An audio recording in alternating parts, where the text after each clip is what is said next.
Nole. Is that what you're screaming, Carla? Me? I mean, he's great, yeah. Djokovic serves and volley his way to the finals. Probably that should be proud. Yeah, he should be proud. He played very well. But for some reason, I still can't see the live thing yet. So I guess I have to wait. It'll come. Sometimes a little patience. I think you have to wait till the exact time. Yeah. What happened? No, you're fine. They sure? see it. No, okay, now it's on. Okay, cool. All we need is ready to go? patience. All right, let's lock in. Let's get I can't believe down. I'm still wearing my tennis clothes from teaching this morning. It's been an interesting day today. I smell Our oldest son like comes. sweat. Our oldest son comes home from the Air Force Academy tomorrow. Never book with Priceline. Priceline sucks. Priceline sucks. Don't go with Priceline. All right, hello and welcome back to another 5K tennis family discussion, as I like to call it. Today is day 12, men's semifinals discussion. We're going to talk about, of course, Berrettini, Hurkacz, and Shapovalov against Djokovic. And that's about it. And then some predictions moving forward. Yeah. All right? Yeah.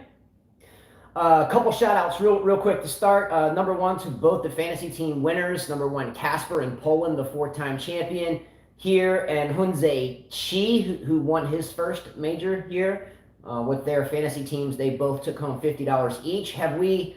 Yes. Well, no, I haven't heard from Detsville, but he said he was taking a lot of exams. How about Hunze Chi? Yes, I have to. I'm sending them a check. So he decided for the cash instead of I have to send him a Okay. check because they don't have any of the apps. So I'm sending him a check. I didn't get to it yet. I promise I'll get to it. I've been so busy. He went to take the vet. I had to teach the in dog the to the morning. day. I haven't stopped. We had to go to Mississippi, and we were supposed to teach, and then it rained, so that's why we're doing the show early. Exactly. All right. That's all I have to start. Let's get right into it. Do you want me to start with a couple of topics, or do you want to get right into the Djokovic and Berrettini matches? I'm sure they want to talk about that. Sure. I want to actually talk about an interview that Djokovic had right before he got to his semifinals. I think he won the quarterfinals match. And I'm sure you guys have read about it. And he had an interview. His first question, which I thought was really kind of messed up. The interviewer asked him, "What has it been like to be something of a bad guy chasing after Roger and Rafa all these years?" I thought, wow, that sounded pretty messed up. Kind of a disrespectful question. Well, because they say, "How do you feel chasing?" You're third place. Like he's trying to fit in, and he doesn't have to fit in. And he said, "I don't consider myself a bad guy. I mean, that's your opinion. I'm not chasing anybody. I'm making my own path and my own journey, my own history. I'm privileged to be part of history of the sport that I love." He says, "I know about stats, and that's what motivates me more." I thought that was an interesting question to start his, the press conference. I said, why would they ask him that? This isn't anything new. Novak Djokovic has been on the bottom end of the stick his entire career. And the good news is he is about to tie, and I say tie, it's really not a tie. He's tying the 20, but his head-to-head is above. So of both of the players that you mentioned, and that's just it. I thought it was messed up. I was like, here we go again. I'm like, the guy, he's obviously, luckily for him, he's not Osaka and knows how to answer questions in a professional way. Obviously, he's done this a lot of times, but, I watched his reaction. I'm like, that would have been me. I would have been like, who is the bad guy here, He's always... I'm the badass. I would have said, I'm a badass. I'm like, I'm a badass. Do you mean what does it feel like to be the badass? I don't know. The comical thing here is that Carla is just now figuring this out. No, I'm not figuring it out. Again, for me, I will always be number one, Nadal.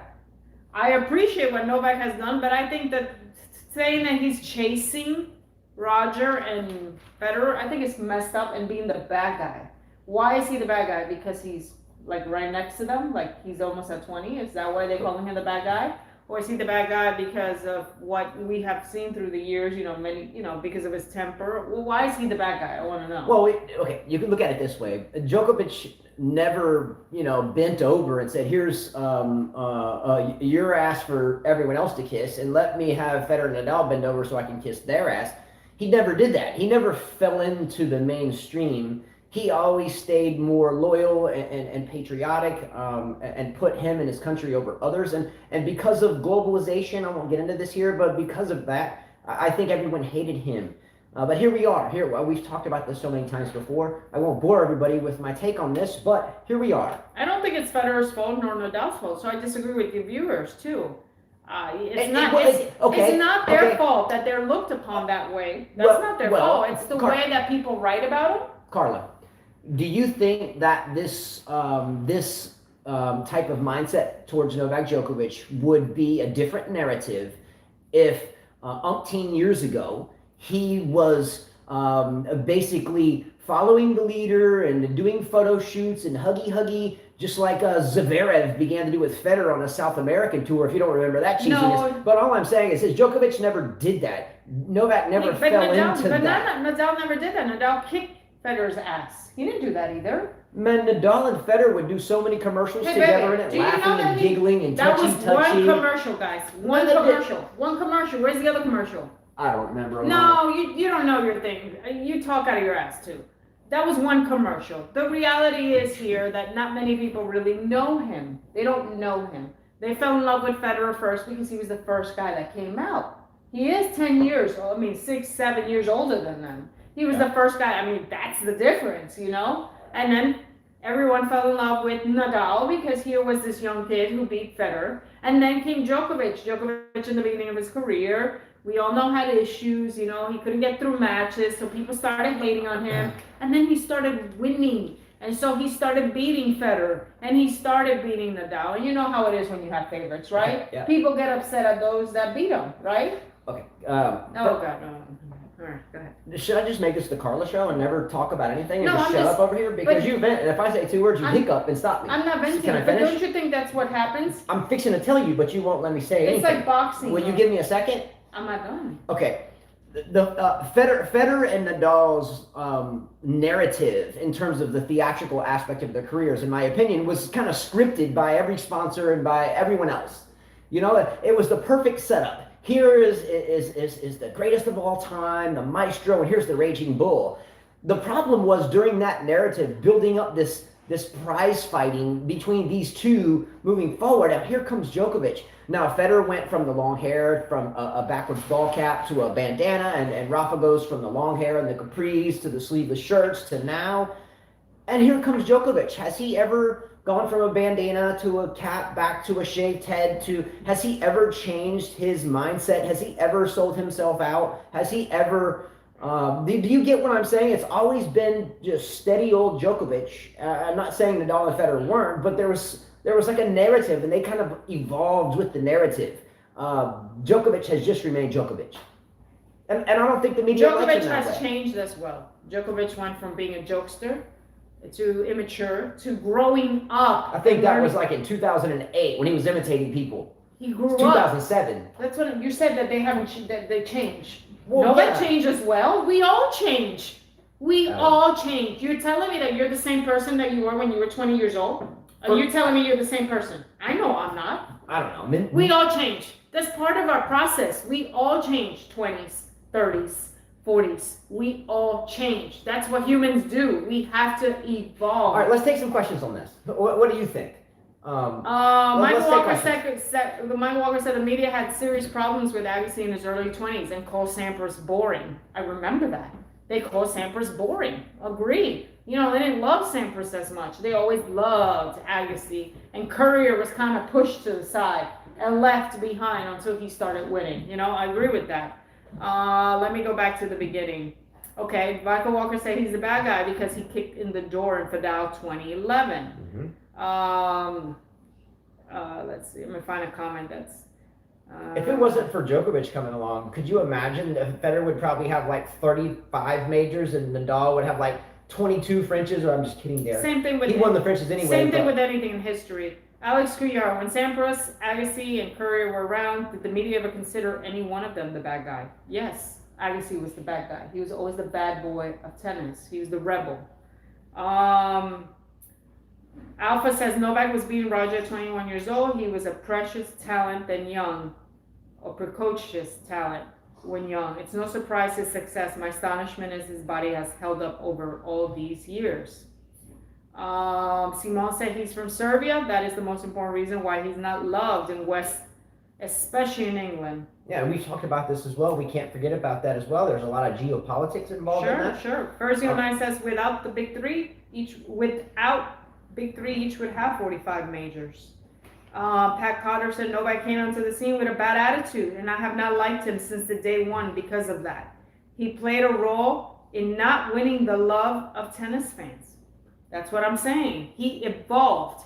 He started out bad, and now he's good. You know, he evolved. We all do that. We all make mistakes in the beginning. Don't tell me that. I don't think he made mistakes in the beginning. We all make mistakes. But what mistakes did he make except just not being liked by the media? I think he's always been the same, tit for tat. Whether you want He hasn't been the same. Well, He even you changed just said we all make mistakes. What mistakes? What mistakes His did Djokovic mistakes make? was trying to get people to like him in the beginning of his career. How? By making fun of the stupid people that he would do. He was 18 years old. People make mistakes. I was there. I was in New York. You didn't like him? He only did it You once. want me to tell you the truth about him? He doesn't like Novak. He accepts everything he does. You didn't like Novak in the beginning. Not in the beginning, but I think very early on. Why didn't you like him? I didn't like. Why didn't you like him? Because it's the same thing I'm saying. Because I had Roger Federer on my back. Why didn't you like him in the beginning? There was no him when I started watching Federer. Why didn't you guys like him in the beginning? You say, guys, ask them. I got his hat on. I don't know what you're talking about. Pat Cotter says, I didn't like him because I got his hat on. You're telling me that Novak never changed? Yes, he imitated people. I was at the U.S. Open in 2007, stringing. And Novak would impersonate people on the court. And a lot of the people didn't like it, including myself. He evolved. I know the players would laugh about it. So he evolved. So he got better. They laughed about that. He was 18. He got better. So he changed, Justin. Did he not change? He changed his diet to become better. He stopped quitting his matches to get better, right? Quitting his matches? Remember he used to quit matches early and everybody's like, oh, he's making excuses about his heart, or he's making excuses that he has asthma, or he changed Carly, that. you have people tearing you up. I'm not hating on the guy. What I'm saying is that everybody changes. He changed for the better. Did he not? I just think he's the same old Djokovic outside of impersonating a couple people when he was 18. He's not the same old. Michael Walker said, no, Justin, in 2007, he was 20 when he was making fun of people. 2 years off. Man, I had a kid almost. Okay. I'm not saying the guy is bad. What my point is that you're not understanding is that people change. He changed for the better, but people still see that. So they don't forgive him for that. The guy changed. You know, half the people that follow tennis didn't start following it until Djokovic, Nadal, Federer came around, and especially Novak has matured. And especially that early in Novak's career. So I guarantee you, half the people watching have no idea about went down when he was impersonating. Jack Nolte said he did change. Everyone changes. That's my point. We all change. I didn't like Federer in the beginning. You know why I didn't like Federer?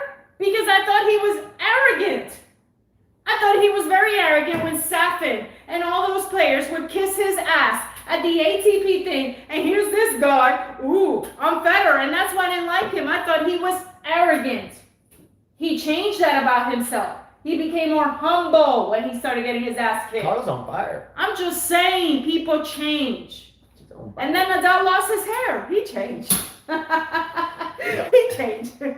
He became older. Sorry. The change that resonates with me is that right now no one can be a nobody. It's Djokovic. I'm not hating on everyone else. There is no more. We can dwell on 2007 and 2008, so you can find still something for you to hate him. But nonetheless, he's here. It's now, and there's no one else out there unless okay. Let's put it this way. There's been multiple people that have lost to Djokovic throughout the past multitude of years that played their best tennis that they could ever play, and Djokovic played relatively poorly in terms of his level of play. So if Djokovic can play a bad match and beat everybody, look at today's match, by the way. Shapovalov had 11 breakpoint chances and only converted 1. Why is that? Why? Do I need to explain? Wait a minute. First of all, Did anybody really think Shapo had a chance? You and I said no. He did have a lot of chances, though. Even if he would have won the first set, do you really think he could have won the match? He could have easily. Shapovalov, again, I wouldn't have cared if Djokovic had 37 match points against him. I still would have thought Djokovic was going to win. But Shapo in the first and second sets and a couple opportunities in the third had multiple opportunities to close the match out. Why is that? Okay, do you want to start there? Why can no one close the door on Novak Djokovic? It's a confidence thing. We can start with experience. We can confidence. It's a confidence thing. Many know. I was watching another interview from Novak today, this morning, where one of the commentators said, Novak, you are known, you've been known to be down quite a few times, down 2 sets, come back and win 5 sets. What makes you mentally so strong? What would you say makes you mentally so strong? How do you get through those 5 sets? And he said, I've been there many times. I believe in myself. I think positive. You could tell that he's very confident of where he is. He's in a good place right now. You could see it, the way he talks. I'm sure he feels the pressure that 20 is right there at his grasp. I'm sure. But you could see that he's at a good place. He's at a very positive place. Yeah. And even if he lost, I think even if he lost Wimbledon, he would still be at a good place, believing that he still can get to the 20. Oh, sure. So, I mean, why do these guys have a hard time? Because they've seen Djokovic be down so many times, 2 sets down, and still figure it out. Yeah. So I think they feel the pressure. Even if they have set point right there, they know they're still in for the long haul. Yeah, Djokovic is in peace and harmony with nature and the tennis court currently. His energy as well, it's been good. I think overall this tournament, it's been relatively good conduct. I know there's been some really intense celebrations after matches, which is great. I don't mind that at all. He's been just a solid athlete the whole tournament. But that's how he has been for a long time. And it seems like, with age comes wisdom. Wine gets better with time, at least some brands, some types of wine. But it seems like Novak is peaking for kind of the third time. Early on in Novak's career, he went on a run. It kind of fell off a little bit. Then he went on another run. I'm thinking, and I forget the years, 08, 09 coming on the scene, and then it kind of falls out a little bit, and then he started. 2011. Yeah. 2017. Yeah, 17? Yeah, he had a lights out. I mean, a 17. crazy year. Nadal got hot in like 2010, and people were speculating that, hey, man, his biceps are so big, he might be taking steroids. Remember that? And Nadal got. Anyway, he's been. Why do you always bring that up? Because that year, I don't want to talk about it again. You get defensive. I don't even but why do you? I don't even want to talk about Nadal. Do you think he's not he in did? the tournament. But do you think he did? And you always bring it up. In 2010, Nadal's biceps were 3 times the size as they were the year before, and then they shrunk back down almost immediately after the accusations. But I'm not. I don't even want to talk about it because we talked about it before. I have no idea. It's probably fake news. Just tell me. But 2010 was a really interesting year for Rafa's physique and his really extreme biceps that year and where they came from. And that's not from me. I read that everywhere. Yeah, I've read many things everywhere. Many things. I've read many things about many players everywhere. Yeah, and then shortly thereafter, there was some speculation that some Spanish players were throwing matches and so forth. A doctor was writing steroid prescriptions, and a doctor was going to roll over on people for writing them. And then all of a sudden, anyway, fake news. So they're saying here, Jack Nolte says 2011, 2015. Michael Walker says 2011, dominant 2015, 2017. There you go. Ryan Mason said the same thing. So he's ebbing and flowing. Alex Couillard said it's like Serena from 2012, 2015. She was dominant. Michael Walker said he won't feel pressure until he starts losing major finals. Until then, he's that's a good comment. He's like Usain Bolt in a race in his prime. That's Mike Walker with that? Mm-hmm. That's an excellent comment. Think about that. That's standing ovation. So far, the comment of the day. Mm-hmm. I never thought about it that way.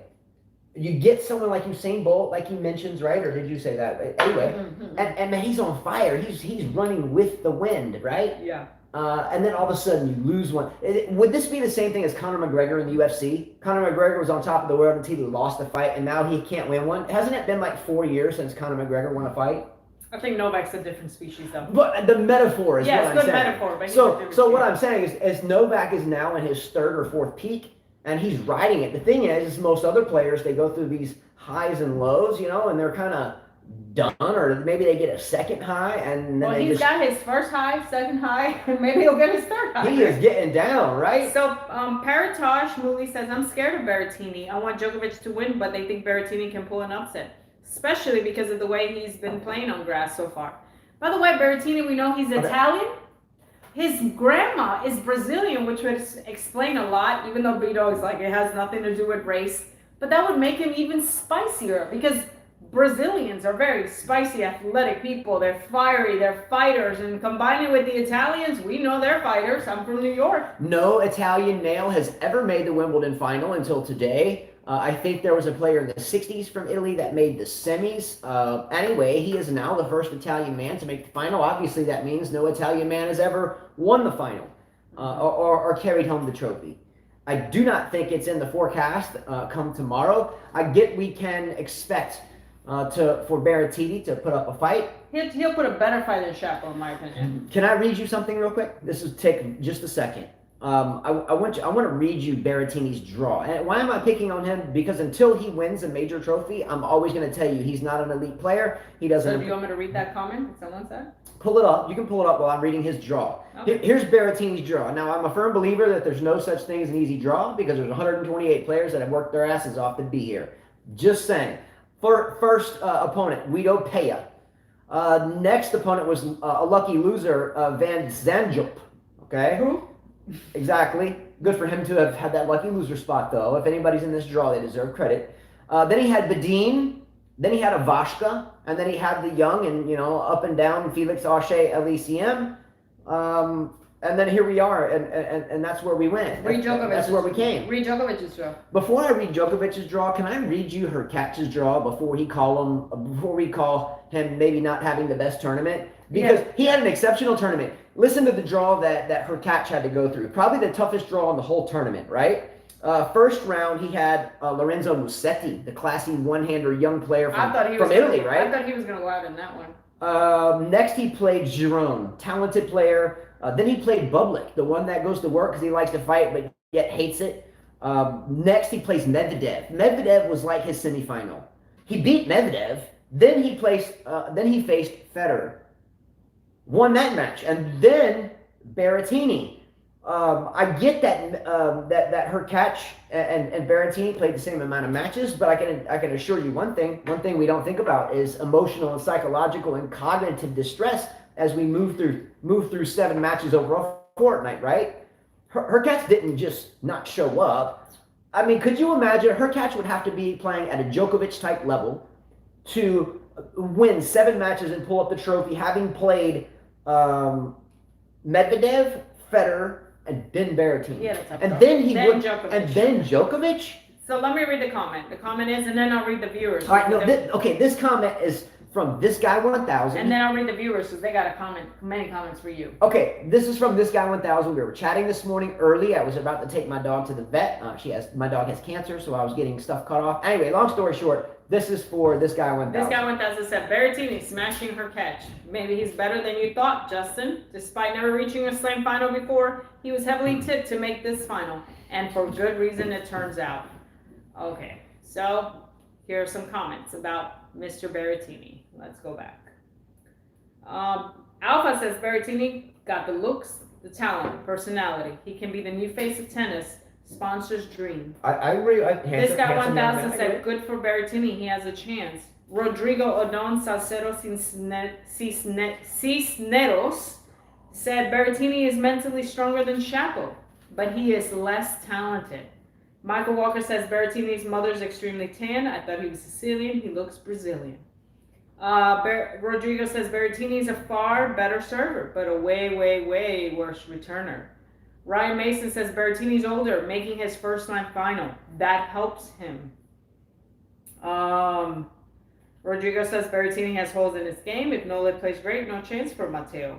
If Nole plays poorly, then Matteo exploits his talents. Matteo has a chance.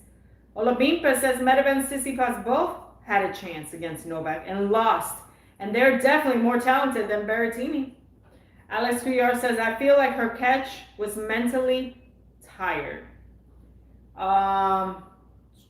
SK says all the feudal crowd will be behind Berrettini. I think he means Federer, which is so stupid. Yes. No, that's okay. It's That's so okay. stupid saying Federer. That's okay. Hey J Lo, let's start putting all these names. I hate those. He's right. We're not Hollywood. The entire crowd is going to be against Djokovic. You think so? And there were most that were cheering for him, though. I feel like he's won. I hope so. I felt like when I watched the. I feel like when I watched the Chapo when they were clapping for Novak, they were giving him the respect. I didn't feel like he got booed today. I feel like the crowd finally understood. Like, hey, this is the man. He is the man. So I feel like, no, I don't think that will be the case. I think there will be a lot of people cheering for Novak because he's accomplishing something big, like he said. 20, he's looking at stats. For him, the Grand Slams are important. He doesn't care about the rest of the tournament. Yeah, next year in 2022 at Wimbledon, if Djokovic wins this one, and I'm pretty sure he will unless just a really bad day happens. Well, Michael Walker said, go ahead. Let me finish my thought. Sorry. I know you're on fire. This was a good comment someone made. It would be a shame for the traditional beginnings of tennis being in England, right? Being in the UK. It would be a shame if Djokovic had 21 majors coming into Wimbledon next year and not have center court every match, which I think he's had anyway, but the crowd behind him every single match. Sure. Right? Federer's had it. Will be his 6th straight if he won? I don't know if it's 6 straight, is it? Would it be? No. It can't I be wrote 6 it down. straight. Hold No, on. no. No, 2021. Can't be 6 straight. No, but it would be his 6th Wimbledon. 6 Wimbledon. Because he's won it in 2014. I put here Djokovic, his finals. 14, 15, 18. 14 Federer, 5 sets. 15 Federer, 4 sets. 2018 Anderson, which was a joke, 3 sets. 2000, which I think Berrettini will do much better than Anderson, by the way. 2019 Federer, 5 sets. So that's 1, 2, 3, 4. So that's 4. I know I'm missing one. 2021 Berrettini. Okay, before you take more questions and do that immediately, however, let me make my final thought on what you guys are trying to do. I feel that everyone's trying to make a list of attributes that Shapovalov had, and then Berrettini has maybe a check mark. You ever seen these statistics that come up on like television or something, or if you're writing a paper? Thank you. And it'll say forehand, backhand like boxers, reach, height, weight, style of fighting, whatever it may be. On this side, they'll put this person as more. Anyway, if someone has more check marks than the other one, and then whoever has the most check marks will win. Well, I think a lot of you were saying, well, Berrettini had more check marks than Shapovalov had, so maybe he'll be a better match. Djokovic has more check marks than all of them, and probably all of them combined. True, but like Michael Walker says, Berrettini has to do to Novak what Safin did to Sampras at the U.S. Open Final in 2000. No one gave him a chance, but he blew Sampras off the court. Yeah, and that was a good match too. Watch that. Remember it like it was yesterday. That's Carla's ex-boy, Safin. Yeah. Oh, man, if I could just meet him and say, hey. Yeah. Hey. He's our age, so it would be okay. Hey. Who were some bad boys in tennis back then that were very Safin-ish? Who would you say? Who was some other Safin? Who was a badass and a winner like him? Wasn't Gulbis kind of a dick? No, but a winner like him. Oh, a winner like him. I'm just thinking of like. I don't think there's any badasses that were winners. Does Ernestus Gulbis still? Did he even try to qualify? Did he try to qualify? Yeah. Okay.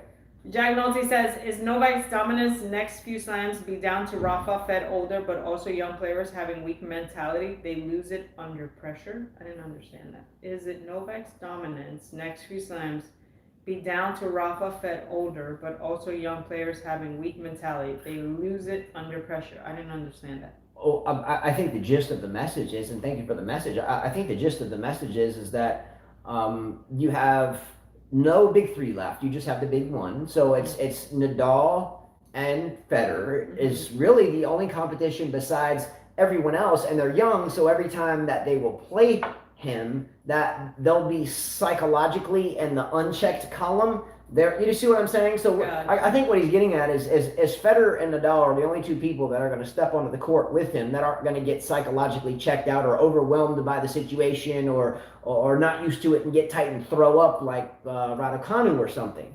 Mm-hmm. Everyone else will, and I think this is something, I don't think it's going to necessarily happen to Berrettini, like he's going to be throwing up in the corner or can't breathe and have to quit the match. But I do think it's going to be a lot for Berrettini to handle before the match even starts. The press, the media, he's had it, but not this much. The thought process is, oh no, if I win this, if my whole life will be changed. And you think about these huge life-changing moments in your head, and then you get out there and we play a little bit tight. Even if you don't think you're tight, you play tight. You know, you wonder why you double faulted a little bit, and normally you don't. You're tight, right? See, you get what I'm saying? Yeah, Paratouch says I might be the weird one, but I do like the fired up Djokovic, not a calm Djokovic. If Djokovic is calm, it terrifies me. Well, when he won, I have here his picture when he won, how he's you got the video of that? Yeah. Do you have the video? I love this video. Maybe we lose the ability to keep this video up on this one, but I didn't care. I said, let's go for it. I love the energy here. Freaking motivating. Oh, no, I got don't it. bump that. I won't. Sorry for the delay. This is one of those low budget type things. So, you know, doing the best we can. Here we go. Yes. Can you show that again? Let's get down. He looks like one of those, you know, the Hawaiian, when I've never been to Hawaii, but you know, like or the New Zealand guys, they're like, they go like that, you know. You know, you said you've never been to Hawaii. I've never left the continental United States ever in my life. I think that's kind of sad, right? Yeah. Someone buy me a vacation or something, man. Let me go see something. Yeah. I'm kidding. There's a lot of beautiful places here, but I have never been out of the continental United States. This guy 1000 says, I feel like if Nadal hadn't played 864 clay tournaments, he could have enough energy to make a run at Wimbledon. That's a and good possibly comment. win it. That's a good comment. We brought up on the show the other day a comment that Brad Gilbert brought up during commentary. Said if you play some clay tournaments, you have a better a chance of being an all-surface player. It helps you with footwork and strategy and so forth. Like we play the mini tennis game, you know. Yeah. But yeah, maybe his body would be more fresh. Yeah, he was playing golf, and he looked weird grabbing the golf club. I hear he can play pretty well. But though. it was weird how he grabbed it. And guess what, guys? He has the same stupid little things that he does at the tennis court. On the golf course? On the golf So course. he had to put his They tee were in? they were all laughing at him. They were like, really? I didn't see this. He was just very particular in the way he stood and the way he, they were laughing at him. Brad Gilbert was cracking up. They're like, this guy not only does it on the tennis court, but also on the golf course. I guess he's like that in every way. I can't imagine being his wife. And I've got the pens like this. Oh, honey, why'd you do that? Okay. Can you imagine the guy goes like this, lines them up, all the yellows All right, together. look, okay. Wait. Then we go with the pinks. Okay. Can I tell you a few things? Then the blacks. Can I tell you a few things that annoy me that she does that are very particularish like this or not? I hate going to the restroom and the toilet paper roll, is not replaced. Like if there's only one sheet of toilet paper on there, why do I gotta do it? You were in there. There's the whole rolls of toilet paper. Change the damn toilet paper. That wasn't me, by the way. That wasn't me. You remember that song? It wasn't me. Yeah, it wasn't me. I put it backwards. Who sang that, Shaggy? I always put It toilet wasn't me. paper on there. Okay, I'm a girl, so why would I not? Now can I say a second thing? If you change the toilet paper, don't put it so the toilet paper roll is against the wall, because then you gotta like scratch your nails on a chalkboard like back in grammar school. Ugh. Put the toilet paper so the fold is outside of the roll, so you can just reach and grab it. So not only do someone I know don't replace the toilet paper roll, but then they put it on backwards. Do you find that backwards? Do you think that's a backwards toilet paper roll? Have you ever seen this? First of all, I didn't do the first thing. You have to put the paper on the outside of the roll. I could name a lot of things that I hate you do. Okay, let me tell you something else now. I'll give you number 3. Okay? She has all these drawers that just have stuff all in them. That's not true. It's like a junk drawer. Should I take a picture? Should I take a picture of it right now? I'm like, just organize the drawer. Why do you gotta have a junk drawer? She's got like 3 junk drawers. You know what I hate? When my husband, we have a canopy bed, and he hangs his clothes on the canopy bed like we're in China or a third world country. I'm recycling clothes. Are you I don't want to freaking wash serious? them. I don't want to wash them. You're not washing them. The washer's drying them. He hangs it up there. Like, I really want to see shirts hanging on the canopy bed. And my knee braces. And the other thing I hate is dip in your mouth as we're doing a lesson. Yes. I can't do that. Well, don't say toilet paper. Yeah. That was stupid. That's not stupid. That's your little bad habit. That was highly dumb. That's not dumb. Yeah, that was the dumb. biggest mistake you made in 5 years. No, that's yeah, not. That was awful. Okay. Someone said, ha ha ha, toilet paper. Do you really think that's a big deal that I put the toilet paper backwards? Is that really a big deal to you? I lost my train of thought on that mistake. All right. Anyway, so I'm not a fan of the toilet paper against the wall, and I'm not a fan of someone not replacing it when you can see cardboard. I think it should be replaced. And drawers, like my drawers are not bad. I could take a picture of it right now. They're not bad. Okay. No, I'm not talking. I'm talking about the kitchen drawer, a junk drawer. You pull out the drawer and you got a screwdriver, old newspaper. You got nuts and bolts. You got all this stuff. It's a junk drawer. So you go in the kitchen, you pull out something, and you're trying to find a pen, and you got to dig through like old receipts and old envelopes and old mail from like 27 years ago, and you're like, what the hell? I just want a pen. So Rodrigo said, not big deal, but little details can make one crazy. Yeah. Laugh out loud. So do you think that Rafa does that? Like he's like that at home, putting his little cups and then putting his plates in one place and maybe telling his wife, hey, put the napkins here. I don't want certain things like that. I'm sure he does the same thing. All right, let me see. Ryan Mason said, this episode is brought to you by Charmin Ultra Soft. Next comment. Okay, Carteri says, Carla, Novak is much better than the soldier than Fusovic. You need to show him some love. Do I need to show him some love? Who? Djokovic? They say he's a better soldier than Fusovic. He's a better soldier than everybody else. I'm just talking about looks with Fusovic, though. Oh, I'm not talking about tennis, though. That's different. I don't really look at, see how handsome some dude is. I know they're both handsome young men, but I don't like go comparing them and which one's hotter. Now, if it was like, Anna Ivanovic and Badosa, then I would do it. But I'm the wrong guy to ask about that. But they're both handsome young men. Michael Walker says, Simone, we will see. I think Matteo will end up Novak winning streak in major finals. Be the first next generation to win a major. Isn't Matteo 25 years old? How would he be the 24, 25? How would he be the next generation?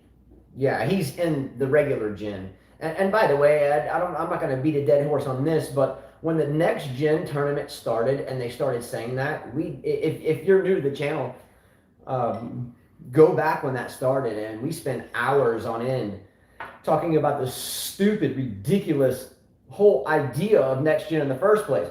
It was only created because there's three guys that no one can beat. If Djokovic, Nadal, and Federer never existed, there's no such thing as next gen. Was there a next gen? Have they done the next gen? Have they done that? It's been a while since they've done that. Oh, I think because of maybe COVID or something, but would you watch it anyway? Like, I think it's just an excuse to watch tennis because there's nothing else on. The next gen thing has always been stupid. Look, who started in the next gen? The likes of, was it Shapo? What did next was gen? Kyrgios in there? No. Wasn't Kyrgios at one point? I thought it was Shapo. I think it was definitely Shapovalov, Tsitsipas. We had Adima Nora was in there. Zverev. We had then they had a next gen, and then you had Yannick Sinner in there, and that was recent. But man, I'm totally out. Thumbs down on the whole next gen thing entirely. They should just make it another tournament and let those guys play and call it something else. But the whole idea of next gen means all you are pussies. Simone said Matteo is 25. He's not next gen. That's what exactly. Rodrigo said next gen goes from 20 to 25 years. Alex Villar said Dios next gen. Laugh out loud. Paratosh says Novak and Rafa the next gen. Okay. In comments, do this. Not everybody has emojis or whatever they're called. I'm still learning that on my phone, by the way. Everyone put a number 1 if you think that the next gen or the idea of it is cheesy. Put a number 2 if you like it. So a thumbs up that you like it is a number 2, and if you think it's cheesy, number 1. I think it's just absolutely. I don't think they should have never done that. Next gen. Okay, so Jack Nosey says 1. Alex Villar says 1. Yeah. Tish says 1. I'm guessing, right? This guy says 2. Mark Okay. says 1. Fair Michael enough. Walker says 3 if you don't care. Okay, that's a good day. Hey, no answer, NA. That makes sense. So there was a good comment. Okay, Carol said next gen 15 years old. That's what next gen should be. Good point. Exactly. Next gen shouldn't be 19, 20, 21-year-old men. I mean, I got sons that age. I have kids that age. I mean, look, for eons of tennis, not eons, that's too much time, but since, the late 1800s, 1900s, there's been young players come and go. Who's the youngest player that you remember watching? Tracy Austin for me, and then Jennifer Capriati. I never watched Tracy. I never got the chance to watch Tracy. Yeah, watch Tracy Austin and watch Capriati. Yeah. I think those were the two youngest that I always remember. How old was Celis when she first jumped on the scene? How old was Nadal when he first jumped on the scene? 15. So if there was a next gen then, it would have been puppy dog pals because they would have been 7 years old. You know what I think? It's an excuse. What I think it's funny that most people say, and I think one of my students said this today. I was doing a lesson, and she said, Shapovalov will win a slam, and I predict 5 slams. I don't think so. And I said, when? I was like, when Novak retires? Oh, Mary Michael said this. Yes. I don't think Shapovalov will win one slam. I said, when? I was like, it's not happening now. I said, all of them are gonna have to wait till Djokovic retires. Yeah. I don't see. We can all say, oh, Medvedev's going to win a slam, Tsitsipas's going to win a slam, Shapo's going to win a slam, whoever else is going to win a slam. But I think they got to wait for one dude to retire. They got to wait for the big one. There is no more big 3. There's no more big 2. It's the big one. Mm-hmm. I guess the matter of fact Mary Michael was trying to say, it wasn't that she was thinking that he was honestly going to win a slam. She probably thought he was cute, and he just, cutely motivated me into wanting to win a slam. Well, she was happy when he was up 5-3. Look, he was up 5-3. Wasn't he up 5-3? Okay.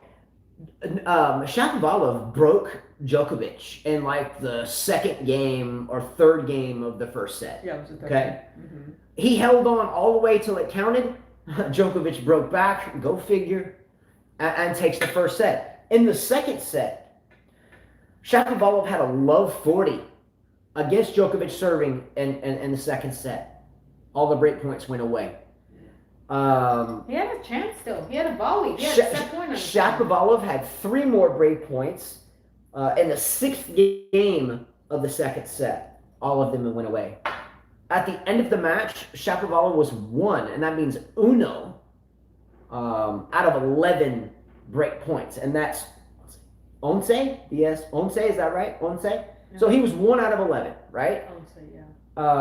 We can't say that this is a next-gen mistake because this kid's dropping rap albums that suck ass. Isn't he 22, 21? It's not. He's not a child. He's not a child anymore. Look, I have my oldest son, 19, at the Air Force Academy.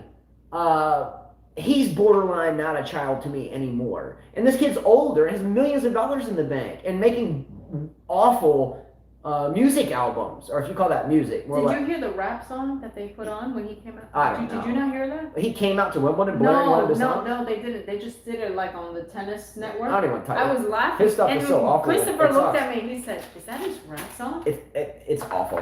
I know we talked about that too. Every other YouTuber out there beats that. So this is a good look. Jim Churchill says Celis won 8 Grand Slams as from 14 years old until 19 years old. Who did? 8 Grand Slams. Who? Monica Seles. Excellent. Yeah, that's why I mentioned that. Can you imagine? Has she not been stabbed? Exactly. Holy crap. Narrative change there, no doubt. Wow. I'm sure that she thinks about that every single day, that injury. The person that did it, I wonder whatever happened. He got out of jail. I read the story. And he just moved on? Yeah, they put him in jail. Because I was curious to find out what happened to this dude that stabbed Monica Seles. He got out. Good. So we were on the brainwave at some point in time. Wow. Now look, if you're Shapovalov though, and you have all these opportunities to close out the first set, all these opportunities to square it off at one set apiece, and they don't happen, it's deflating psychologically. At this point, you're just like, even if you're acting to the crowd, that hey, I still got this. In your head, when you're, when is the time that the tennis player thinks the most?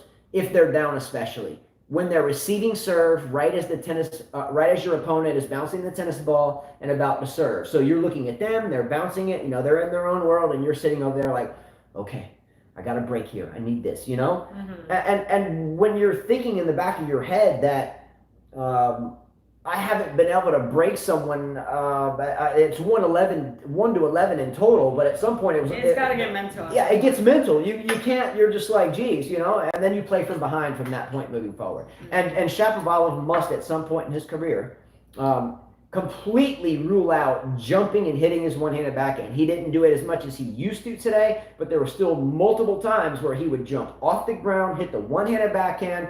And there's a couple things, and I've said this, and I won't repeat in length. But Shapovalov I hit a one-handed backhand. he tends to hit the one-handed backhand and then open his chest up to the court too quickly. So he hits the ball and then flops it open, right? And it seems like if he's aiming toward the line versus cross court, he just flops open with a little different angular deflection on the grip. I can't quite slow it down with enough pixels to see it, but if he would not open up so much, number one, that would help. And then number two, if he didn't jump up in the air and hit so many times, that would help. If I'm locked onto a target, my racket's coming to the target, and right when I get to the ball, I jump, now I'm hitting off the bottom of the sweet spot or the lower part of the frame. And he must figure that out, or he has no chance of winning a major against anybody. Okay, let me ask you all a question. Who wins a match between Berrettini and Shapovalov if it's a Wimbledon final? I think Berrettini would win. Man, that guy didn't go to jail. Michael Walker's right. Who didn't go to jail? The guy that stabbed Monica Seles. How did he get off of that? They suspended his jail time. Did Monica Seles get to like do a civil suit? It says here that the guy's name was Gunter Parch, was suspended sentence in October 1993. Where was he from? He was from Germany. He said he did it for Steffi Graf because he was a huge fan of Steffi Graf, so she could be #1 in the world again. Damn. Wow. We assume that Parchak is the reason that Seles is not able to play tennis anymore. Wow, that's sad. That's sad. He was never in prison. Parch has spoken the dislike for Serbs, Seles. That's crazy. Oh, wow. Okay, let me go back to this. Oh, by the way, you're not the only one that says that Shapovalov hits a jumping backhand. B-Dog said, have you noticed that Shapo jumps at his forehand and his backhand? Every time I watch Shapovalov, and this is me saying it, I find him to be too hyper. It's kind of hard to watch him because I feel like he's just jumping all over the place. Like he just needs to calm down, needs to keep his feet on the ground. Carla, every time we play a match or points or something, and I miss a forehand, you always say something. You say, I knew you were going to miss that. And I say, why, Carla? How did you know I was going to miss it before you hit it? What's the answer? Because you jumped. Because I jumped at it. Yeah, and then B-Dog noticed that. He said, Shapo is jumping at his forehand and his backhand. Well, that's a disaster. That's a recipe for disaster right there. Yeah, I mean, think about this just for a second. Here's a tennis ball, my fist, okay? Here's the tennis ball. So I'm going to hit. Now, this is all happening very quickly. It's all happening very quickly. I mean, like a whip, right? So here's the ball. I come around. I want to get right underneath it, so I can generate topspin, right? I want to get right underneath it, just below the equator, right? And then right at the last second, I lift. What? I don't have much time strings on ball. I'm hopefully going to get it into the court, and if so, my aim, my control, my feel, it's just not the same. A lot of times we jump up and completely hack it off the bottom of the racket. That's why a lot of times you'll see shanks. Oh, he just shanked into the stands. A lot of times it's because that player jumped, or it was simply a really heavy ball someone hit and they did their best to strike it. But 7 out of 10 times you see a player shank a ball into the stadium, it's because of this. I don't know why people have to jump at every shot, though. Because it would seem like you're wasting a lot of energy. It feels like you can get more power. It feels like you can hit the ball through the court more. But you have to tell yourself in your head that your mind is not right on this one. Stay down, stay low. Patrick Mouratoglou has a very good metaphor for this. He'll tell his players, hey, stay down. And if you feel like you want to get up, and he tells them this at the junior level, you have a bunch of nails above your head. And if you stand up, the nails will go through your skull. So stay down and let your body and let your hand and let your physio, let your loose energy do the work. Jack Nolte said, do you think Shapo would win multiple majors? No. I don't even know if he could win one. I don't think it went one. I don't even know if he could win one. Alpha said Shapo was so emotional in tears when he left center court today. It really hit him hard, the defeat. I think he really thought he could win today, and it very hurt. And very hurt. He didn't convert his chances. Honestly, I watched some of the match. I'll be honest. I watched the volley that he had opportunity to get the set. I just never believed in him. I never had that belief in him. I just felt like his game, he was just all over the place, whereas Djokovic was just a bit more, just his feet were set on the ground. He was getting shots that normal people don't get. he just believed in himself a lot. Can I ask you all a question? Mhm. Who do you think is better? And we'll put ones and twos as A and B. Who do you think is better, honestly? Number one in comments will be Tsitsipas. Number two in comments, Shapovalov. Who's better, Tsitsipas? I think or Tsitsipas is Shapovalov? way better. He's had way better results. So what I'm saying is here we are. People are inquiring. Do you think Shapovalov will win multiple majors? Well, there's Tsitsipas is upcoming with him. Is that the next? What was one? Tsitsipas? One Tsitsipas. Well, everybody said better? one. Agreed. Yeah. Agreed totally. I totally agree with you. Nonetheless, One except grass. One person said one except grass. oh, Shapovalov better on grass than Yeah. Tsitsipas. Yeah. That's fair enough. Yeah, I would agree with that too. Mm-hmm. But I think the overwhelming majority of people will always are going to say Tsitsipas. When I see Shapovalov play, and he hasn't won one. to me, he still looks like a junior. Doesn't he still look like a junior to you? Like he's just not very he doesn't have the man's tennis game yet. Yeah. I just don't feel that. I feel the same thing with Felix. It's like you're watching a junior. I feel like I'm watching a really, really good junior. Yeah. A really great junior. But not someone that's quite transitioned from the juniors into the big boy tennis. Well, I think what you're referring to, not a junior in terms of their playing. They're hitting like a pro, but I'm saying in their overall, when you're looking at them from a coaching perspective, yeah, the way they act, the way they carry themselves, they just look boyish. Their game hasn't developed into that men mature thinking. It's like that fighter instinct that men get when they play. Yeah. I feel like they're still stuck in that junior mentality. And when they say "come on," you think it's more a little boyish and theatrical than a real, like Djokovic after he won, looking like Rocky after he knocked out Apollo Creed or whatever. Mm-hmm. There's a difference. There's a difference in a little boy saying "come on," there was a couple of young men out playing when we were teaching the past couple of days that traveled from here, I think from Arkansas or something. And they're missing a shot and they're like, come on, but yet they're just playing a bunch of points, and that's cool, but I think sometimes it becomes a little boyish, and then sometimes it comes out like a gladiator. Well, and I think that's the difference. Gene disagrees with me on Chapo, but with FA he agrees. Alpha said Felix and Chapo still look young and don't have the mental maturity yet. Look at Felix's record in finals. He has lost 8 out of 8 finals. That's not normal. Isa Yagami says, do you think Felix will be the next big thing? I don't think so. I thought he would. Well, 2 or 3 years ago. I thought he would. Yeah, when we first started the show, we both saw Felix play for the first time. He was just fresh out of juniors. Mm-hmm. And we saw him, we were like, wow, you can go back to, I think we even did some shows with his name in the title a long time ago. And I think the consensus was he's got good court conduct. He walks well. He's well spoken. He's got the it package. He's handsome. He's a fine young man. And we fast forward to now, and here we are now. Now, granted, he had a great tournament. He did. But he for the most part, Felix, I'll say... He's still stuck on the same level, in my opinion. He generally, in terms of, someone new to the tour, always has great tournaments. He makes second weeks or third and fourth rounds habitually. He's made a couple of finals. I think he played a clay court final against Laszlo Giri in South America a couple years ago. I think Giri won that. Am I right or wrong? Do you remember that? Long time ago, yes. Long time ago. Yeah. This was a couple years ago, and I think Laszlo Giri was Serbia. Let's get down. But I think Laszlo Giri beat him in that tournament, and that was Carla and I's. Hey, welcome to the club. You're here, right? Mm-hmm. And then here we are now. Look, I think Tsitsipas is better. I think Shapovalov is better. Now, Shapovalov and Felix Auger-Aliassime used to share couches together. They trained and lived together for a while when they were young, so I thought that was pretty cool. But you have Shapovalov there. Who's some other people their age that are better right now? Do you think Carlos Alcaraz will have a chance to start knocking on Felix's door soon? He's 16? Carlos 17. Alcaraz, the young Spaniard. I think he's 17. He's making good progress. But watch out for him. Sinner's making good progress. So we'll see what happens because I think they're too young to say. Yeah, if right now, and Sinner's younger. Mm-hmm. If you put Yannick Sinner and Felix Alcaraz, you get what I'm saying?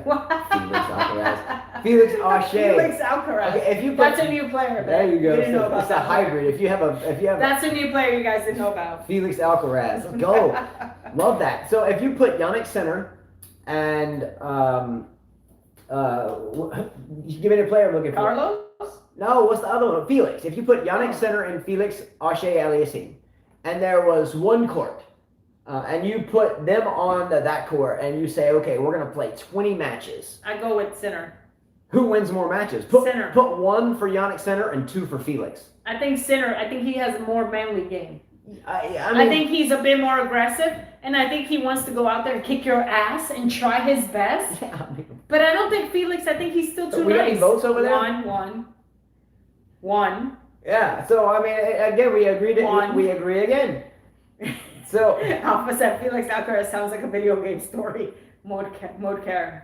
Oh yeah. Who said the video game story? Alpha. Okay, Alpha. You gotta don't interrupt me here on this one because this was deep for me. That comment no one will even really care about, but I do. That's just it, Alpha. Okay, when I said that, when I slipped up and I was just talking without thinking, and I said Felix Alcaraz, I thought to myself, I never play video games. I don't. I'm not a fan of them. I was raised without that stuff in my life, as more focused for tennis. But there was one game that I play, and Carlo will play it too. And I have an old Sony PlayStation 2 that we found at a garage sale. And I have this game called Smash Court Pro Tennis 2. And you can create your player and then you can play one another. It's really quite good. But my name on that game is Justino, Justino, Daviso, Daviso. And I was thinking when I said that damn, that would be a good name for me to start a second player on the same game again that I've beaten 300,000 times before. Same brainwave. Let's go. Thought that. No one Jack cares. Nolte said, who is better, Raonic or Shapo? Raonic. Because he has gotten to a lot more. Hasn't he gotten to a few finals? Raonic? Look, Raonic is the beast. He just gained so much weight, Pillsbury Doughboy during COVID. Am I right or wrong? Yeah. Olympia Osaka has a documentary coming out on Netflix.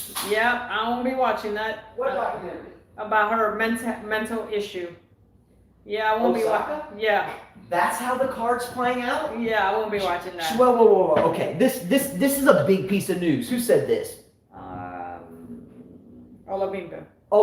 Never heard of this. I have. I just didn't say that. This is an interesting way of playing the bullshit hand. So she took out a Wimbledon. Do you know how much money you get if you get something put on Netflix? If you launch a movie on Netflix, it's a damn big deal. Adam Sandler's stuff has been coming out on Netflix and not in the theaters, right? Yeah. And Adam Sandler's I don't have a lot of favorite actors, but he's my favorite actor, right? I love Mr. Deeds. I love Waterboy. He said it's about her cultural tennis background. She has a trailer out already. So what is this? Okay, this is what I call selling your soul. And I've always said she sold her soul. Anyway, I don't want to get into that here, but that's bullshit. I mean, good for her for having a movie. But if you are able to quit your job because you can't follow your job description, it doesn't matter. I can just go make a Netflix movie. Thumbs down, man. Always. I lost respect for Osaka for sure, but now I'm in negative respect. Yeah, I was trying to find that because someone negative respect for Osaka. In the negative. Here's a flat line down here. Did you guys hear the Olympics? No crowd at the Olympics. So Nick Kyrgios said, "I'm not playing." Well, Nick Kyrgios feeds off the crowd. He said, "I'm not playing." But okay, globally though, how many people watch the Olympics on television compared to the people that are actually there? Generally, the people actually there are indigenous to that country, and the large majority of them, by the way, are seat fillers. What does that mean? So if I have a venue and I'm putting on an event and I damn sure don't want the cameras around to pick up any empty seats because then we would look like we didn't do a good job, I go down the street and I say, hey, yo, come fill up these seats up here so it looks good on camera, right? This happens all the time. Some bands do this. I was a band follower. I followed a lot of bands all over the place, Fish and Grateful Dead. They didn't have to do it, but there would be other bands, right, that would maybe fill in for them before or that you would see down the road. And they would sell tickets at the door, but then no one would be in there. So, they'd go around back and be like, hey, free, get in. Come on, you're in the front with us. Before you know it, the place was packed. So that way everybody taking pictures will see a packed place when really it was just because they let people in. You understand what I'm saying? So I think that the Olympics does better televised, but I think the seats will be better full than empty. So it'll be hard to pull off a good Olympics with empty seats. I think so. I think it looked weird. You know, because you're used to like the swimmers, right? And the track runners, people cheering. For me, that I think it's not the tennis crowd, but for me, it's important to, when you're watching even gymnastics, the crowd gets into it. The swimmers, especially, people are yelling, and the track runners, people are yelling. So that's gonna be kind of odd not to see anyone at the stands except maybe the coaches or whatever. I don't know why they don't just cancel it. Just cancel it. In terms of gymnastics, the floor and pretty much every other event when it's like this whole open event, it is in gymnastics. Is it Simone Biles and everyone else? Is Simone Biles the big one like Djokovic now? She's a beast. She's a beast, man. Simone Biles is arguably one of the greatest athletes of all time across all sports. Olabimbe, I heard that many people reached out to her. Djokovic, he said, did you know Meghan Markle reached out to her at the French Open exit? Who? I know Naomi Osaka. Oh, Meghan Markle, I'm so sorry. Are you okay? Are you okay? Do you feel better? Are you okay? Do you need a Netflix movie? Wait a minute! Wait a minute! Meghan Markle and Prince Harry also did a Netflix movie, didn't see it, after they sold themselves out to the royal family. Wait a minute, Meghan Markle must have reached out to Naomi Osaka to get a damn Netflix deal. How much money do you think she's making in that? Probably more than the tournament. I'm right. Watch out, Netflix contract. Hey. Meghan Markle. Jose P. He says excited for Osaka's movie. I'm not. I could care less. Why? She can barely talk when they do a conference. Why would I want to watch her? Okay. Well, like when I was a kid. Oh, I can't talk to you. I gotta go. Okay, so tell me how you're gonna film a movie. Like when I was a kid. How are you gonna film a movie with 27 cameramen, script writers, producers, executives all around you, but you're crying wolf on you can't do an interview? This is what I call selling wolf tickets. Crying wolf. Crying wolf. I watched the Novak documentary. Lost, They did man. that. I watched the Novak documentary. I watched that. I watched the Serena one, and that was good because I know her history. That was good. Hey, but I'm not watching this is hypocrisy at its finest. How are you going to tell me that you can't do an interview with a small room full of journalists? Now, do people think that when these people do their press conferences, these players, do you think it's like a stadium auditorium full of people? No, it's like a hotel chamber with 50, 60 chairs in it. You got 50, 60 people there. Okay, you do your thing, you walk the hell out of there. It's like a conference room generally, right? It's not an auditorium for your press conference. So you're going to tell me that you're on a movie set with people walking everywhere, producers, lights, everything, and that's not a problem? Man, she is absolutely lying at this point. Did Jack Nolte really ask that question? He just deleted that he could see Osaka passing Serena at 23. That's I was about to say, what you been drinking today, homeboy? She doesn't even play the majors if her panties are in her wad, so she's ready to beat Serena. Yeah. That's yeah. I mean, it's not. It could happen, but it's not. Pam Cotter said Osaka just wants to control the narrative.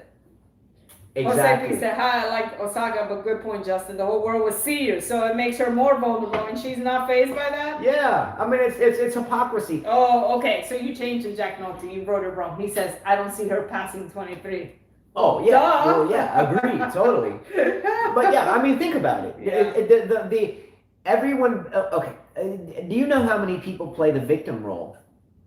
People, males, females, people play the victim role all the time. They go up to someone that they may not know very well, that's not involved with their everyday life, and they go, oh man, he just treated me so bad, I just haven't, or I go somewhere, and you're looking for the, okay, how are you? You're looking. See, I don't like that. That's what you're looking for. I don't like that either. I don't want anybody saying it's okay, it's gonna be okay. I've never been that type of person. Get off with that stuff. Like, Carla and I don't really do that to one another. Have you ever, in our entire lives, with kids and everything, have you ever come to me and gone like, ooh? I think you've asked me why am I not like that to you. But have you ever done it to me ever? No.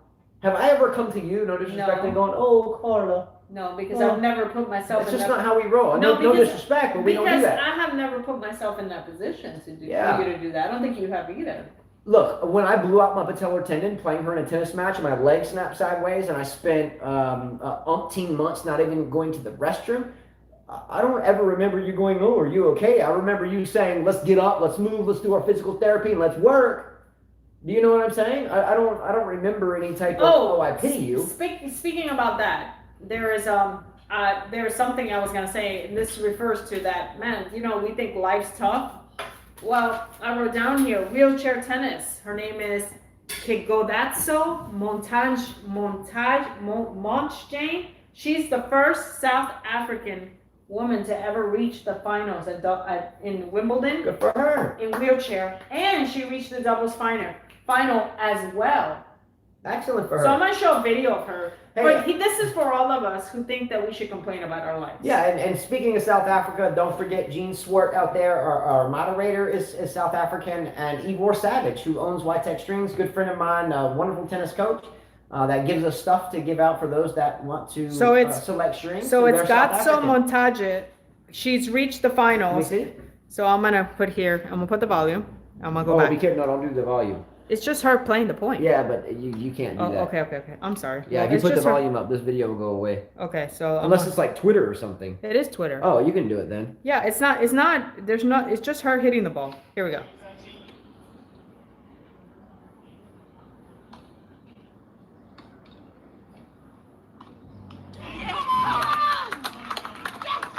And look, they even handshake. See, this is called sportsmanship. Look. So they shake each other's hand. Wonderful job. And then she goes up. She made the finals of Wimbledon. Okay, and then we think our life is tough, right? Ostapenko should learn from them. Look, she comes up. You can see the relief in her face. She's like, yes, in tears. Good for her. See? Good for her. And we think our life is tough. And Good. Check her out. Good for her. Excellent. Check for her out. Vamos, let's go. Look at her, emotional. Much respect. And she made the doubles as well. Excellent for her. Yeah. That was a movement. That was a moment there. That was really nice to see. Yeah, when I saw that, I said, I never saw that. When I saw that, I was like, why? How can I complain about my life? I said, you know, I don't know what it is to be in her situation, to be limited to certain things in life, and for her to still want to train and do a sport that is tough with our legs. Good research there. I didn't know with our legs, it's tough. Can you imagine her having to play? That's just my connection. Okay. Speaking of WTA stuff, women's stuff, this guy 1000 this morning. Again, he sent a comment to me this morning, and I won't tell you the context in which I saw it. I was getting up. I was into the shower, and my phone, I had notifications on, and usually I have it turned off, and they were on. So I saw this guy's 1000s, a couple comments. He mentioned one thing, and we already brought that up. Mm-hmm. Right? About, do you think now Berrettini's elite? I still don't. But the second thing had to do with Pliskova, this is a women's tennis topic, and just brief. But do you have that comment? I figured you would understand I was looking for that when I was talking about it for the past 30 seconds, but I guess not. Well, someone sent me go ahead. Okay, but the reason why was because I was kind of shocked by this comment. Neil Minnie said, hi, Carla. I didn't watch the men's semis because it's boring. You know the outcome. By the way, Djokovic made Ironman look like an amateur. It was hard to watch. I agree with her. I do agree with you. I agree with you 100%. Thank you, Neil Minnie, for bringing reality and truth, because this morning, honestly, this is another comment of the day. That's why it was tough. That's why I stopped. Yeah, okay. Neil Minnie, thank you for this comment.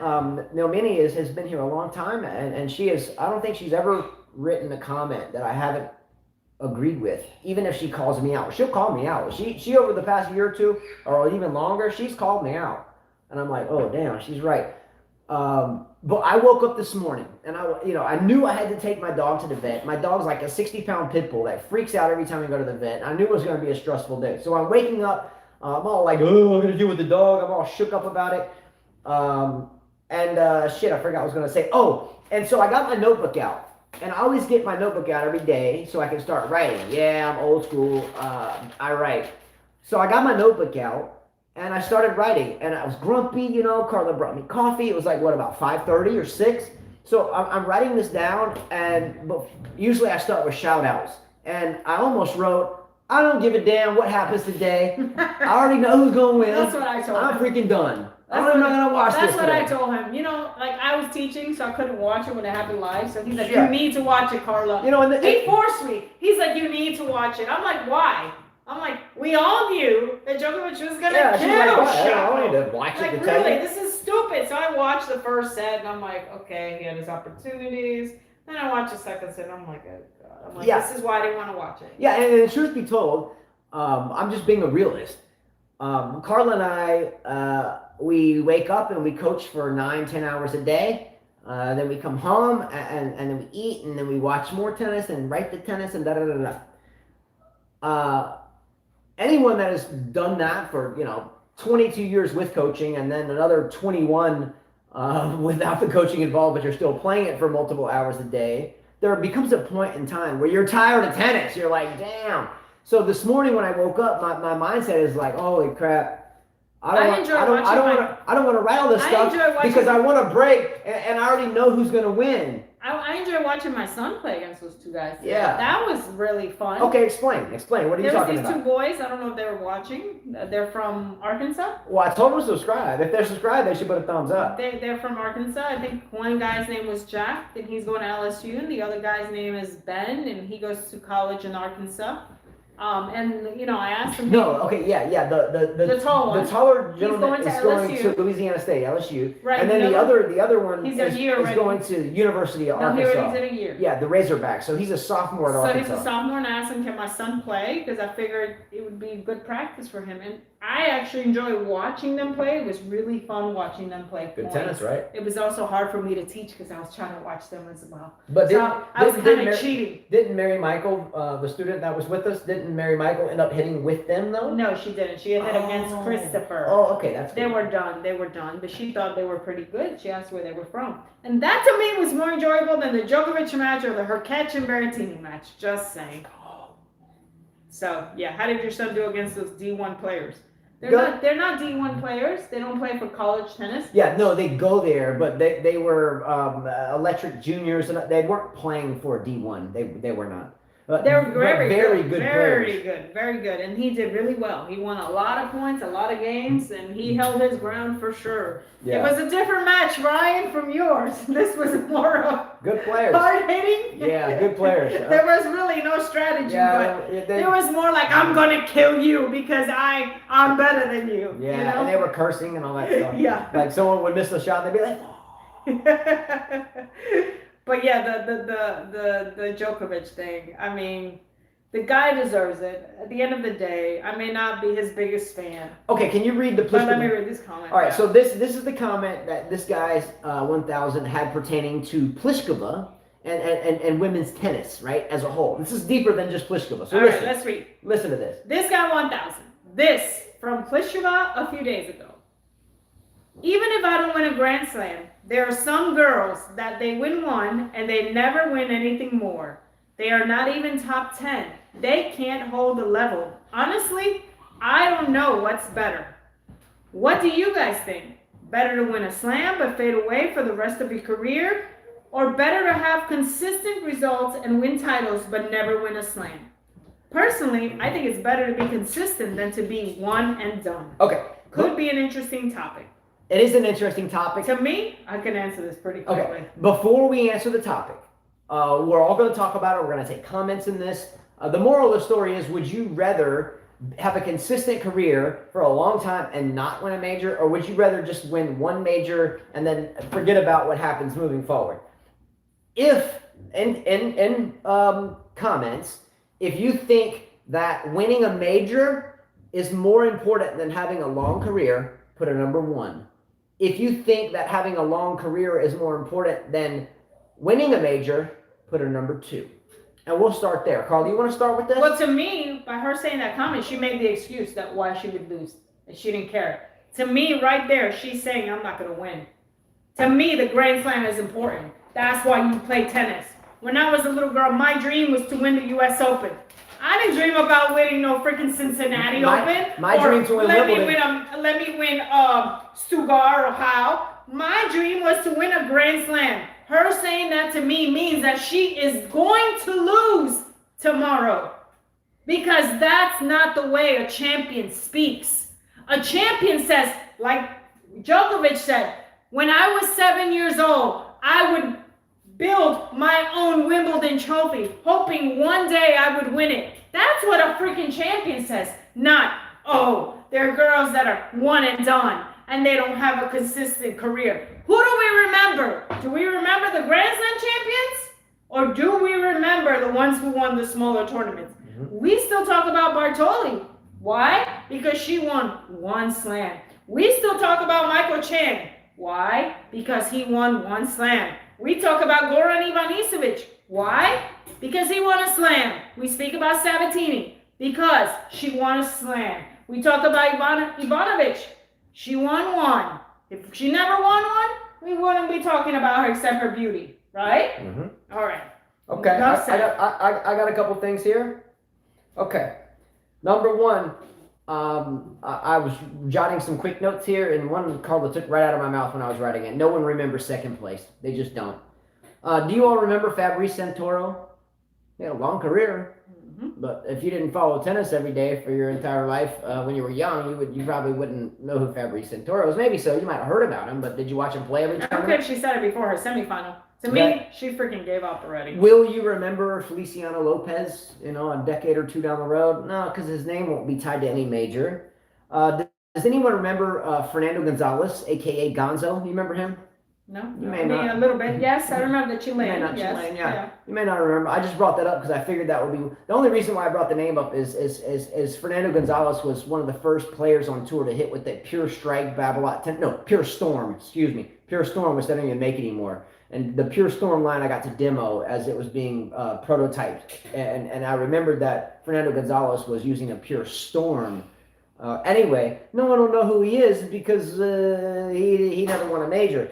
What name is more familiar to you guys? Marcelos Rios or Gustavo Curtin? Oh, well, he won many. Exactly. Would you rather be Caroline Wozniacki or Ana Ivanovic, or would you rather be... Wozniacki won one. That's what I'm saying. They both did. Yeah.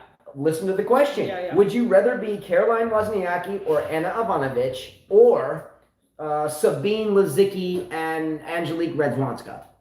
Who would you rather be? Yeah. Because they won, and even though they're done, they're very much in our mind. But they were consistent too. Those players were not. Ivanovic, she won the slam, and yeah, she kind of went away. But I think Pliskova says that because she should have won one. And she wished she had that one and never did. Never did. I'm sorry. Her comment to me is the comment of a loser. Look, come here, just saying. All right. We will always remember Andreescu. On my lap. How could you will never forget Andreescu for beating Serena, right? Didn't she beat Serena? Come on. All right. JPD2, my junior. Gabriella, my identical twin. But she's about to be 9 years old, by the way. She's about to be 9. Which means tennis gets serious. Go. Daddy's excuse about you being little is gone. All right. I wanted to take a minute and look at Novak Djokovic's draw. And I'm not being a protagonist here, or excuse me, an antagonist.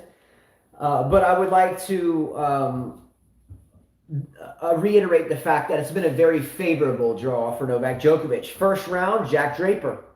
Second round, Kevin Anderson. Third round, Denis Kudla. Fourth round, Christian Garin. Quarterfinals, Marton Fucsovic. And the semifinals, Shapovalov. Because of this draw, it wouldn't have made any difference who he played. He could have played everybody in the world. He could have had Medvedev and Bautista Agut and Kachanov. He would have beat them too. I'm not saying that, but here's my thing about the final, my prediction for the final. Djokovic is going to play Berrettini in the final, okay? Both Berrettini and, in my opinion, Djokovic haven't really had a very difficult time getting here, right? I think Djokovic is extremely fresh here. I think Djokovic beats Berrettini in straight sets. Whether they, give up a set there for some commercials or ads or whatever, I can assure you Djokovic wins this. But my prediction for this match, 6-4, 6-2, 6-4, Djokovic, straight sets, 20 tie, go. 20 tie, go. 6-4, 6-2, 6-4, get out. Because I don't think Djokovic is going to worry about selling ads for all the Fadal-type mainstream commercials. He's not sponsored by Barilla or anybody else that wants to end linguini during commercials that can help him out if the match lasts longer. I don't think Djokovic has done that. Yes, I'm a conspiracy theorist. Yes, I think that certain players over time have made matches longer simply so the ads can play. Yes, and you can call me crazy. Oh no. Has anybody ever heard of someone throwing a fight? Has anyone ever heard of someone like losing a game or two on purpose because maybe of a bookie somewhere? Yeah. Anyway, I'm not going that deep into it. But Djokovic should win easily in this match, and if not, I'll question it. I'll be like, If it goes 5, I'll be like, really? If it goes 5, it's manufactured. If it's straight sets, it's real. Djokovic is a way better player than Berrettini. Way better. Not even if Djokovic is the 10, Berrettini is like a 2.2. Not even close. Berrettini is just like everybody else. And he's everybody else, the one of them that made it to this final. Djokovic is the big one that's left and the one that is absolutely going to demolish Berrettini. And if he doesn't get demolished, I'm going to be like, I tell you what I'm going to do.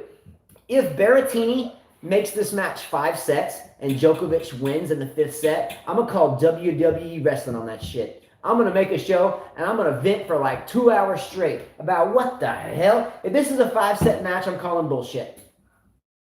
Plain and simple. Agree or disagree? Jose says, do you think the slam will mean more to Djokovic even though he had an easy path? Hell yes! Of course. It doesn't matter what path he had. Hell yes, it's going to mean a lot. It doesn't matter what path he had. He gets to tie little...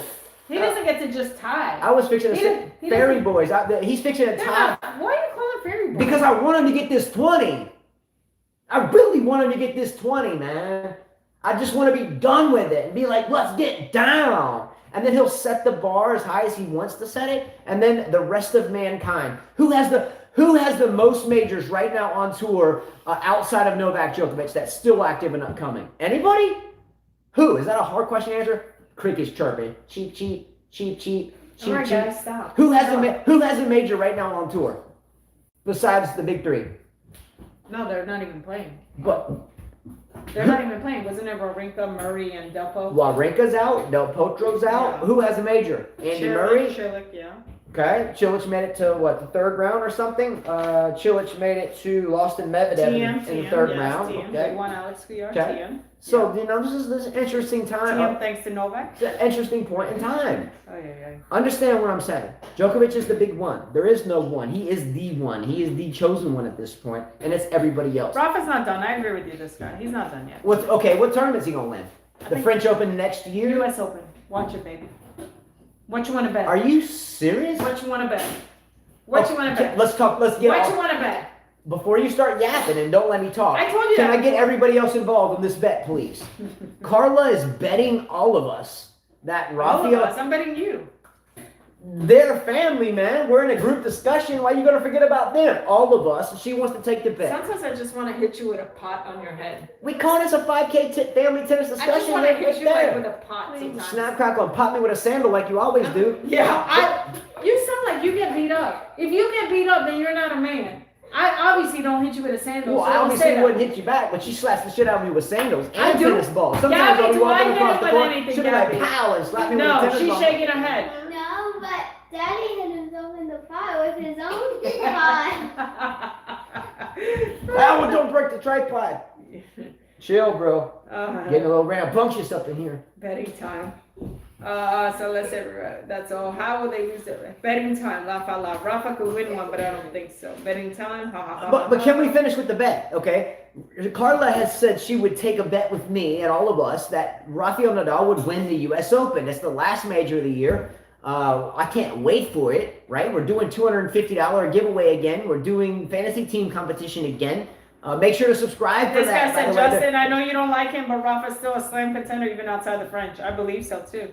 Jim Churches said plus Kara's smarter. What can we have Carla do in this bet? So she bet that Rafael Nadal would win the U.S. Open. I say not. What can we make her do on the show if not? Let's think about that. Put it in comments. Yeah, tell you what. Let's talk about it moving forward. No rash decisions. I'm gonna make a bet with you. What? If Rafa doesn't win, I'll get the tattoo you want. Yes! You seriously locking on that? Locking on that. Now what are you gonna do? I'll get whatever tattoo you want for me to put on my body. I have them I everywhere. want you to put a I have tattoo tattoos in your everywhere. body. Okay, so for the longest time, I wanted Carla to get a tattoo. I have a lot of them. I'm a fan. I just don't put them below the sleeve lines because I coach. So I keep them above the sleeves, but I have quite a few. So you have to think about placement and where you want it and how big. But I say if you're only gonna do it once, you might as well go big. You only live once. I was gonna say, oh dang, it's getting real. I say go big. I say go big, Carla. We have to think about that. He's gonna win though. That's how confident I am. It has to mean something to you. Rafa will win. I'm You guessing. don't think so, Lily? I think sometimes with the tattoo you have to think about who you are and Jim the Churchill shape. says, Carla, once your tattoos removed. Yeah, so you have to come up with something unique and find an artist that does a good job. I'm not putting I love Nole. No, you have to find like a heart, or you have to find wildlife, and it doesn't need to be something off a wall that someone just pick this one and pick that one. It'll be my kids related in tennis, but I know I'm gonna win. You have to work with an artist there. If you're only gonna do one and that is it, Rob said yes, Carla. you have to work with Think an of your artist. tattoo. But do you understand me? Yes, I You do. have to work with an artist, and you don't pick it off a wall. You have to work with someone. Tell them they have to get to know you, who you are, what you play, what you're about. B-Dog said little racket tattoo on the wrist. That's too weak. You got to do something bigger than that. She's a big girl, but you have to work with them. They have to get to know you a little He bit. sounds so confident. I'm gonna win this. Watch, guys. Watch Rafa get his 21. I don't know about all that. Can anybody tell me what happened to Hurkacz though in his match against Berrettini? Was it a little bit of something? I've already played a semifinal in most played a tournaments. lot. I've already played a He final played in a most lot. tournaments. I've already been through a hell of a draw. In any other tournament, if I played this draw and beat them, I would already have picked up the trophy. And this is what makes any tournament right now with the only one remaining, the chosen one, Novak Djokovic. Everyone is going to have to play a tough draw to get through him. Do you understand what I'm saying? Until it's done. How many majors can Djokovic win? I think the sky is the limit for him as long as he stays healthy. I think right now, once he gets his 20, he should start being more patient with his calendar. David said Hurkacz is too nice to win a major. That's a good point.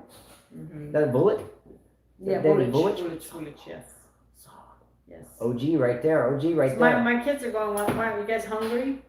Dinner time in You this know it's piece. gonna be sandwich day for you. Okay, a couple things to end. This was supposed to be quick, but sometimes, it's, I tell you what, this is, like, I had a rough day today, woke up early, and we do every day, but it's like, I never stopped, and then got here, and I was, I woke up this morning, and I was already writing, like, I already know who's going to win, but here we are, I think one of our better conversations in a while, right? Women's final tomorrow, real quickly. If you think Pliskova is going to win, put a 1 in comments. If you think that, who is she playing? I forgot. Barty. If Barty wins, put a 2. In comments. 1 if Pliskova wins. 2 Barty wins. I think Barty's the better player.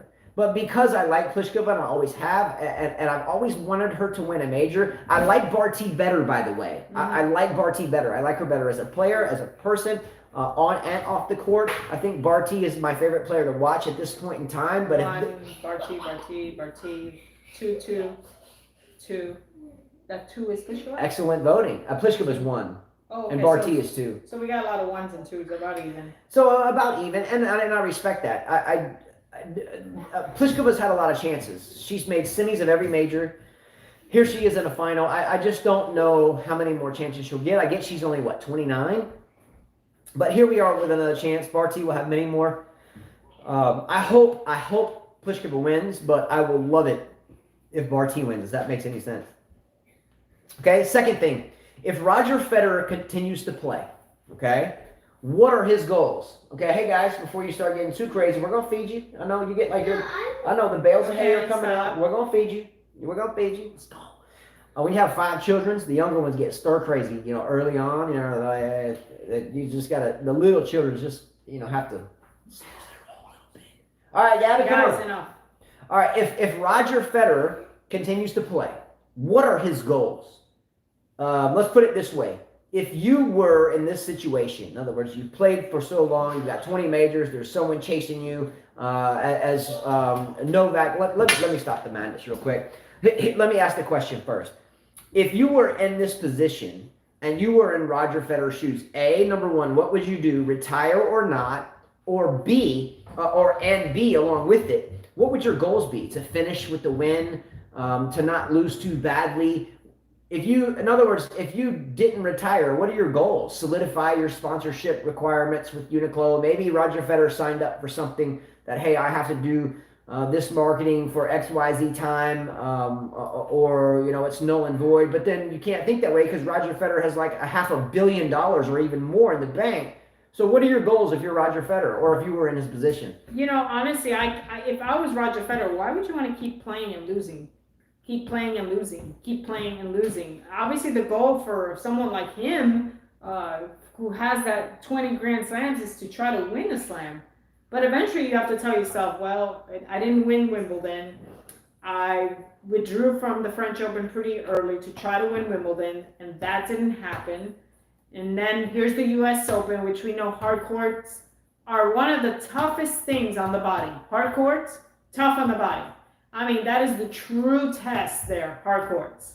And if he doesn't do well at the U.S. Open, well, he's about to be 40. Why would you keep playing? I mean, you can try to go to the Australian Open, the French again, Wimbledon, but what about if your results keep getting worse? I think eventually you might want to cut your losses here and just play the U.S. Open, see how you do, and then maybe retire. There's nothing wrong with retiring. There's nothing wrong with stopping at 20. Nothing wrong. What he has done is great. We will always remember him. People will always love him. He's won 8 Wimbledons. I mean, he's done amazing things. There's nothing wrong with retiring. Is Roger Federer playing the Olympics? No, I don't think so. I didn't know the answer to the question. That's why I asked. I was checking on the kids, but my thought process is this. I honestly don't foresee Roger Federer for sure not winning. He's not going to win another major. I think John McEnroe even said that on commentary along with Chris Fowler during the match today. Mm-hmm. I've said this for a year and a half now, and no one wanted to believe me, and I caught hell for it. And here we are now. People are agreeing with me. I don't think he has the ability to win a 500, in my opinion. He might pull off a 250, but what I'm getting at is that how Roger Federer wants to retire, to hold up a trophy and say, hey, I won Hala or something? I don't think that's how I would want to go out. I think I would love to go out at the Olympics. If he's not playing, okay, so what? But we just talked about ratings for the Olympics. There's going to be no fans there in Tokyo. The whole world's going to be watching though, right? Wouldn't it be best to at least take your shot at the Olympics and retire on your own terms in front of a globe of people that are watching all sports and not just tennis? People watch the Olympics. They watch tennis and gymnastics and the decathlon and bicycling and everything else. I'm a fan of the Winter Olympics. I like the winter a lot. I just like track and field in the summer and swimming. But anyway, that would be a good opportunity, I think, for him to go out on a global stage and just not on the tennis stage. I just think that he needs to. Don't you think that hardcore is the toughest on the body out of all the slams? For me, it's clay because for me, it's clay. I get what you're saying. It's softer. The pounding on the knees. Don't you think the hard court season is so long? Yes, that by the time you get to the U.S. Open, people are tired, and now you have the Olympics. If he doesn't do well at the U.S. Open, he should really think, am I really going to do well at the Australian Open where Djokovic dominates? Don't forget to subscribe. Please hit the like button. Please subscribe. Again, we're putting $250 out to give away at the U.S. Open, along with a guaranteed $100 to fantasy team winners. Matter of fact, subscribe and I'll make the fantasy team pot a $75 for each winner. Let's go. $75 for each winner, U.S. Open. Make sure to subscribe and the best of luck as we move into the French Open.